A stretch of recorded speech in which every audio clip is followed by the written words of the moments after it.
Assalamualaikum warahmatullahi wabarakatuh. Perkenalkan, nama saya Nurul Maulida, saya dari Universitas Primagraha, program studi PGSD kelas RA3 dengan nomor induk mahasiswa 8620 62392. Di sini saya akan menjelaskan materi mengenai kejenuhan dalam belajar, kesulitan dalam belajar, dan alternatif pemecahannya.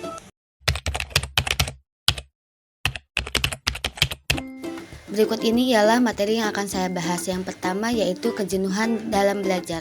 Kejenuhan dalam belajar adalah suatu kondisi mental seseorang saat mengalami rasa bosan dan lelah yang amat sangat, sehingga mengakibatkan timbulnya rasa lesu, tidak bersemangat, atau hidup tidak bergairah untuk melakukan aktivitas belajar. Faktor penyebab siswa dapat merasakan kejenuhan belajar yaitu durasi jam belajar yang cukup panjang setiap harinya, bersamaan dengan mata pelajaran yang cukup banyak dan cukup berat diterima oleh memori siswa, yang dapat menyebabkan proses belajar sampai pada batas kemampuan siswa, karena bosan dan keletihan yang dapat menyebabkan kejenuhan pada siswa. Mengalami kejenuhan.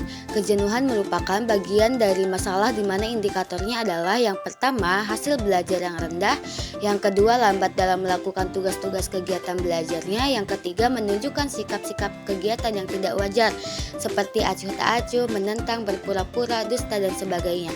Yang keempat, menunjukkan perilaku yang berkelainan seperti sering membolos, datang terlambat, tidak mengerjakan pekerjaan rumah. Yang kelima, mengganggu anak dalam ataupun di luar kelas, tidak mau mencatat pelajaran, tidak teratur dalam kegiatan belajar. Dampak kejenuhan bagi anak. Yang pertama ada dari Charnes. Dia mengungkap bahwa dampak psikis dari kejenuhan akan berakibat pada kemandekan pencapaian prestasi individu secara personal, akademik, sosial, atau profesional. Yang kedua dari Sugara. Dia mengemukakan bahwa dampak dari kejenuhan belajar adalah menjadikan siswa tidak produktif dalam belajar dan potensi yang dimilikinya terhambat. Yang ketiga dari Makmun. Dia mengemukakan kejenuhan belajar dinilai sebagai ketidakmampuan daya ingatan mengakomodasi informasi atau pengalaman baru, atau individu merasakan bahwa hasil belajar tidak ada kemajuan untuk beberapa waktu tertentu. Cara mengatasi kejenuhan belajar. Yang pertama ada mengatur waktu sebaik mungkin, yang kedua menguasai diri dan gaya belajar seperti apa yang disukai, yang ketiga ada berpikir tentang manfaat belajar di masa depan, yang keempat lingkungan belajar yang nyaman, yang terakhir ada istirahat yang cukup. Kesulitan belajar. Menurut Daliono, kesulitan belajar adalah keadaan di mana anak siswa didik tidak dapat belajar sebagai mestinya. Menurut Mulyati, kesulitan adalah kondisi umum yang ditandai dengan adanya hambatan-hambatan yang menghalangi tercapainya suatu tujuan. Kesulitan belajar memiliki pengertian yang luas dan menyangkut hal-hal berikut. Yang pertama, kekacauan belajar. Yang kedua, proses belajar yang tidak berfungsi. Yang ketiga, adanya tingkat potensi siswa intelektual tergolong tidak normal. Yang terakhir ada siswa yang terlambat dalam proses. Faktor penyebab kesulitan belajar. Yang pertama, faktor internal, faktor dari dalam siswa, yakni keadaan atau kondisi jasmani dan rohani siswa. Yang kedua ada faktor eksternal, faktor dari luar siswa, yakni kondisi lingkungan di sekitar siswa. Yang ketiga ada faktor pendekatan belajar, yakni jenis upaya belajar siswa yang meliputi strategi dan metode yang digunakan siswa untuk melakukan kegiatan pembelajaran materi-materi pembelajaran. Ciri-ciri mengalami kesulitan belajar. Yang pertama, hasil belajar yang rendah. Yang kedua, hasil yang diperoleh tidak seimbang. Yang ketiga, lambat dalam mengerjakan tugas. Yang keempat, sikap yang kurang wajar, acuh tak acuh. Yang kelima, perilaku yang berkelainan. Yang keenam, gejala emosional yang kurang wajar. Bentuk-bentuk gangguan kesulitan belajar. Yang pertama ada learning disabilities.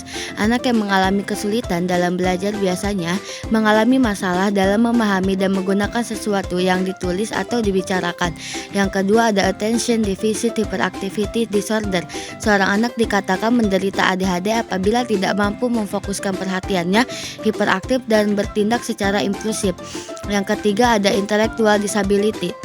merupakan kondisi di mana seseorang menampakkan gejala berupa tingkat inteligensi yang rendah dan ketidakmampuan untuk beradaptasi kehidupan sehari-hari. Keempat, ada physical disorders. Gangguan fisik pada anak antara lain adalah gangguan ortopedik seperti gangguan karena cedera di otak maupun gangguan kejang. Yang kelima, ada sensory disorders.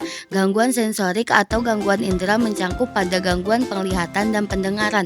Yang keenam, ada speech and language disorder.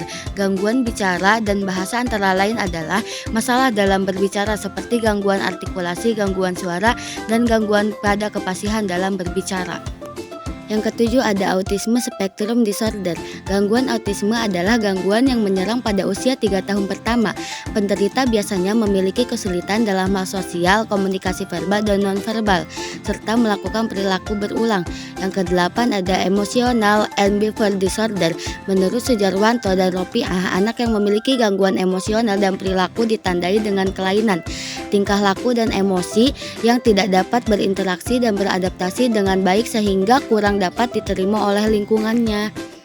Materi terakhir yaitu cara mengatasi kesulitan belajar. Yang pertama, memberikan informasi belajar yang efektif, baik cara belajar di sekolah maupun di rumah. Yang kedua, menempatkan peserta didik pada kelompok yang sesuai. Yang ketiga, ada berkonsultasi dengan orang tua, mendiskusikan cara terbaik dalam memecahkan masalah yang tepat untuk peserta didik. Yang keempat, memberikan pelajaran remedial pada materi yang belum dipahami.